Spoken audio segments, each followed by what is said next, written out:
klasična usposabljanja po programu TBSU, v katerem se fokusiramo na vodne ovire. V prvi fazi, ko kandidati za vojaka pridejo k nam, se jih 3 dni damo v bazen, tam jih preverimo njihovo znanje plavanja, da usposobimo v plavanju in izvedemo tako imenovanem bojni del plavanja, v katerem vidijo, ker plavajo v bazenu v kontroliranem okolju, v uniformi, kako je uniforma težka in kako je komplicirano postane nenadoma plavanje. Drugi del sledi dans, v katerem premagujemo vodno oviro z bredenjem v osnovi. Bredemo na 2 načina, ali v koloni ali pa s krožnim premikanjem in zraven tega še izdelajo improvizirano splav, da opremo suho pripeljejo čez vodo s plavanjem.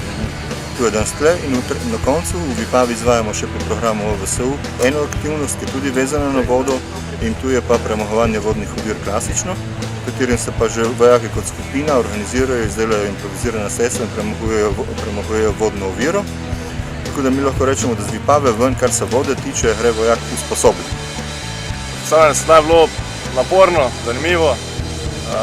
Dosti novega smo zvedeli, vojašnici najdeš dosti svojih novih prijateljev. Kot ekipa se moramo razumeti. Inštruktorji so takšni, kakšni smo mi do njih, če se mi zabavamo, se oni zabavajo, če smo mi vredo, se oni vredo.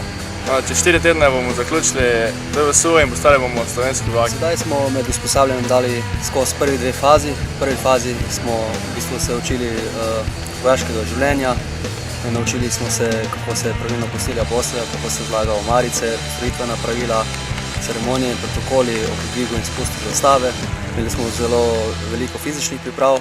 V drugi fazi smo se naknadno še učili delovanja orožja. Hodili smo tudi na NATO ovire. Sedaj v tretji fazi pa bomo se ukvarjali predvsem z taktiko in streljanjem. Trenutno danes bomo brodili po reki Vipavi.